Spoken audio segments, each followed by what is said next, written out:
দর্শক, চট্টগ্রাম বন্দরে এনসিটি সহ লালদিয়ারচর দেশি বিদেশি প্রতিষ্ঠানকে ইজারা দেওয়ার চেষ্টার প্রতিবাদে মশাল মিছিল করছে শ্রমিকরা। জেলার শ্রমিক কর্মচারী ঐক্য পরিষদ এই কর্মসূচি ঘোষণা করেছে। এ বিষয়ে আরও জেনে নেব, সহকর্মী শহীদুল সুমন এখন যুক্ত হচ্ছেন। সুমন, মিছিলের কি অবস্থা, কি বলছেন আন্দোলনকারীরা?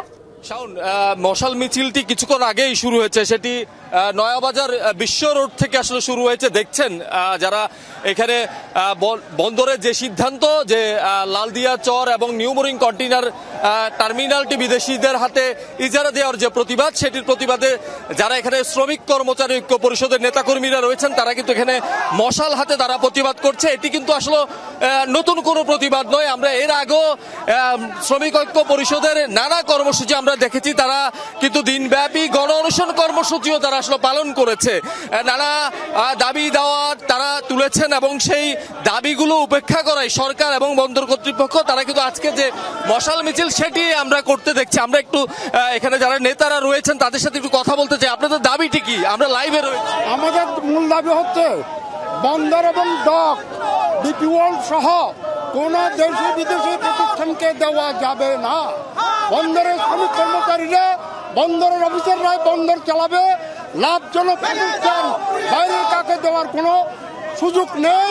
এটা হচ্ছে আমাদের মূল দাবি। ভাইয়া, আপনারা তো এর আগেও দিনব্যাপী অনশন কর্মসূচি পালন করছেন, বিক্ষোভ সমাবেশ করেছেন, কিন্তু আসলে আপনাদের দাবিটি আসলে মেনে নিচ্ছে না সরকার। এক্ষেত্রে আর কোনো কর্মসূচি আপনাদের বাকি রয়েছে কিনা? আমাদের কর্মসূচি আছে। আগামী 22 তারিখ আমাদের স্কবের নেতৃত্বে চট্টগ্রামে কনভেনশন হবে। সেই কনভেনশন থেকে আমরা পরবর্তী কর্মসূচি ঘোষণা করব। কিন্তু সরকার যে সিদ্ধান্ত নিয়েছে ডিসেম্বরের মধ্যে এই বন্দরকে বিদেশিদের হাতে তুলে দিবে, আমরা এর মধ্যে যে আন্দোলন সংগ্রাম করেছি, সরকার ভীত সন্ত্রস্ত হয়ে পত্রিকায় এবং মিডিয়ায় উল্টাপাল্টা কথা বলছে এবং বন্দরের 1 মাইল এলাকার ভিতরে কোনো মিছিল মিটিং করতে পারা যাবে না বলে তারা 1 মাসের যে নিষেধাজ্ঞা দিয়েছিল, পরবর্তীতে আরো 1 মাসের নিষেধাজ্ঞা দিয়েছে। 22 তারিখ থেকে আপনাদের কি ধরনের কর্মসূচি আসতে পারে? আমরা সারা বাংলাদেশের আমরা খেটে খাওয়া শ্রমজীবী হতে মানুষ, চট্টগ্রামের মানুষ, দেশপ্রেমিক সকলকে ঐক্যবদ্ধভাবে এই বিদেশিদের হাতে বন্দর যদি একবার দিয়ে দেয়, এই বন্দর আমাদের কোনোদিন ফিরে আসবে না। তাই আমাদের জীবনের শেষ রক্তবিন্দু থাকতেও আমরা এই বন্দর বিদেশিদেরকে দিতে দিব না। এটা একটু যদি আসলে শুনতে চাই, আপনাদের দাবি তো আসলে মানছে না, সেক্ষেত্রে আর কি করণীয় রয়েছে? এক্ষেত্রে বন্দর শ্রমিকরা কি ধরনের ক্ষতি হতে পারে? বন্দর শ্রমিকদের চাকরিচ্যুত হতে হবে, চাকরিচ্যুত হবে বন্দর শ্রমিকেরা। যদি আসলে বলি কি ধরনের ক্ষতিগ্রস্ত হবে বন্দর শ্রমিকরা?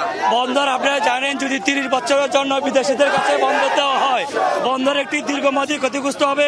বন্দরের চাকরি স্টাফরা সারা জীবনের জন্য চাকরিচ্যুত হবে এবং আমরা একটা লাভজনক বন্দর। দর্শক, চট্টগ্রাম থেকে শহীদুল সুমন যুক্ত হয়েছিলেন, মিছিলের কর্মসূচি সম্পর্কে আমাদেরকে জানাচ্ছিলেন।